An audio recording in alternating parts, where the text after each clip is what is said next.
सभी सम्मानित किसान साथियों को सादर जबलराम। साथियों, ये हैरो जैसे घास वाला खेत हो तो घास वाले खेत में कई बार कल्टीवेटर में मिट्टी के साथ साथ घास भी फंस जाता है तो दिक्कत होती है। ये एक हैरो ऐसी व्यवस्था है जो घास वाले खेत में भी बढ़िया चलता है, टुकड़े टुकड़े कर देता है। तो इसमें हैरो में हमने क्या किया था कि आज से 3 साल पहले इसकी खरीद की थी। उस टाइम पे इसको हमने सादा हैरो लिया था, अभी प्रेशर अभी करवाया, अभी जस्ट अभी इसी सीजन में। तो और पहले भी प्रेशर वाला ऑप्शन हमारे पास था उपलब्ध, लेकिन वही थोड़ा सा महंगा लग रहा था तो हमने सोचा यार चलो हटाओ, इसको अपन नहीं लेते, ये सादा ही ठीक है। लेकिन अभी 3 साल बाद समझ में आया कि नहीं यार, वो फैसला हमारा गलत था। प्रेशर वाला ही होना मतलब हमें अपडेट वेराइटी जो है, अपडेट चीज़ जो है, यानी कि 21वीं सदी में तो ज़माने के साथ चलना है, ये समझ में आया। तो इसमें क्या होता है कई बार कि जैसे हम खेत में चला रहे हैं और बीच में कोई गीली जगह आ गई, मतलब कई बार होता है कि बराबर खेत है, बीच में जिसको हम बोलेंगे रेला, तो रेला आ गया, फिर टेकर आ गई। तो कई बार रेला अगर गीला होता है और मान ली बड़े छेद पे चल रहा है, ज़्यादा छेद पे चल रहा है, रेला में से अगर क्रॉस करना है तो मिट्टी फंस जाती है। तो उसमें क्या होता है कि प्रेशर वाला अगर है तो ड्राइवर वहीं से बैठे बैठे इसको कम छेद करके क्रॉस कर लेगा, इसको कम छेद करके क्रॉस कर लेगा और आगे जाके फिर वही बड़े छेद कर लेगा। और अगर नहीं तो मिट्टी फंस जाती है, तो मिट्टी फंस जाती है तो इतनी खतरनाक तरीके से फंसती है ये मिट्टी कि हमें ट्रैक्टरों से दूसरों से खींचना पड़ता है इसको, तब कहीं जाके ये। तो इसमें प्रेशर वाले में एक ही आदमी कर लेगा, और पर अगर छेद कम करना फिर मेड़ पे ले जाओ, फिर उसको कोई ऊंचाई नाली में टांगो, फिर करो, मतलब कई बहुत सारी दिक्कतें। तो वो हमारी गलती थी। और आपको भी सलाह है कि आप अगर इसका परचेस करने वाले हैं हैरो का, तो मेरी सलाह है कि आप समय के साथ चलिए, थोड़ा सा पैसा अगर लगे भी तो लगाइए और प्रेशर वाला ही लीजिए। और इससे अपडेट अगर कुछ और भी अगर कुछ फैसिलिटी हो तो उसको, क्योंकि आज नहीं तो कल उसकी ज़रूरत हमें महसूस होगी।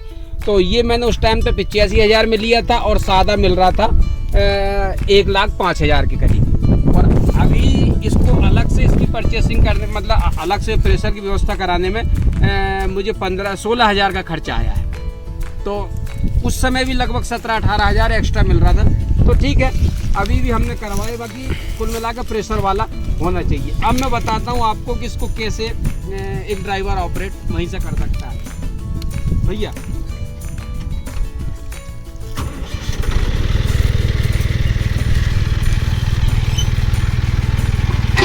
ये एक रस्सी की व्यवस्था की है, जो अकेला ड्राइवर अगर है तो वो वहीं से बैठे बैठे इसको ये हुक को निकालेगा ये, और इसने अकेले ने खींच लिया। अब वो क्या करेगी कि इसको बंद करना है, तो ये बंद हो जाएगा।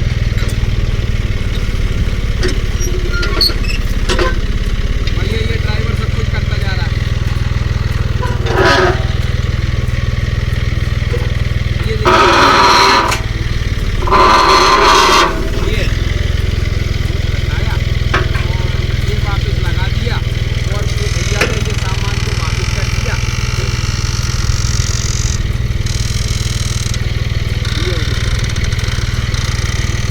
वो रस्सी छोड़ दो तुम्हारी, ये रस्सी ये लग गया सामान।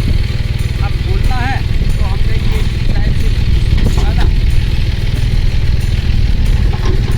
और अब आपको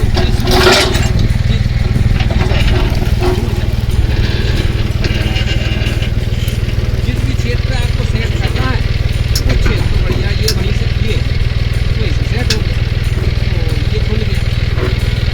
तो ये व्यवस्था ऐसा कि ये है, तो ये एक मतलब फैसिलिटी का कहीं ना कहीं फ़ायदा तो है। थोड़ा पैसा जरूर लगेगा लेकिन उसका अपना फ़ायदा तो है।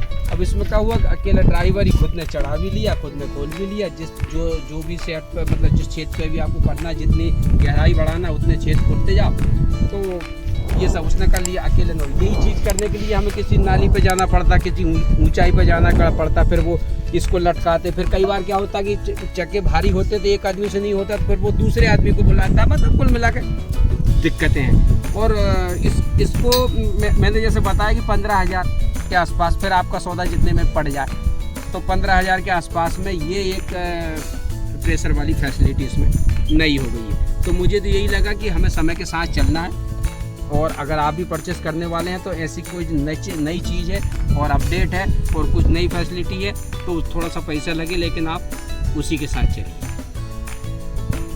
सादर जवाब।